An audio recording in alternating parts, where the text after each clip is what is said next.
Voorzitter Maxime Verhagen van de landelijke club Bouwend Nederland stapt uit op het Squalplein van het Stellingwerfcollege in Yesterwoude. Squallen staan centraal in een lange bustocht door Nederland. Hier krijgt de jeddere CDA-politicus te jaren hoe de toekomstige werknemer in de bouw opleiden wordt. Nevens hem is er aan een oorslag bouwleur nodig. Als je kijkt naar de ontwikkelingen, de innovaties, de vernieuwingen die plaatsvinden. Het is niet alleen 3D-printen waardoor er een andere manier van bouwen komt. Maar ook omgaan met de omgeving, communicatie, marketing. Dat wordt veel belangrijker. Andere vaardigheden dan alleen het puur metselen of timmeren. Maar de animo onder de jongerein zit het waarschijnlijk wel goed. Vroeger was mijn afdeling binnen het Stellingwerfcollege een van de liedsten, maar takkenmier ben ik de tweede opleiding binnen het Stellingwerfcollege is HAVO het grootste, maar dan vind ik toch iets, dan doen we iets goed.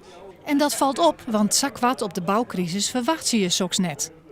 Maar de jeugd doet het liefste wat ze leuk vinden. Nou, vanaf de brugklas al ben ik best wel snel geweest met opdrachten maken en zo. Dus dan mocht ik eigen opdrachten maken en daardoor vond ik met houtwerken vond ik al heel erg leuk. En ja, daardoor ben ik ook ermee verder willen gaan, zeg maar. En de bouwondernemers zijn er wis van dat er dit keer genoeg werk blijft.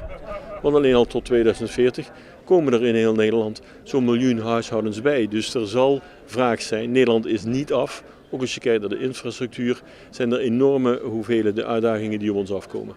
Op deze VMBO-squallen rennen ze een jaar vooruit op een nieuwe landelijke werkwijze. En dat allereer om de leerlingen letter om het werk te krijgen in de bouw.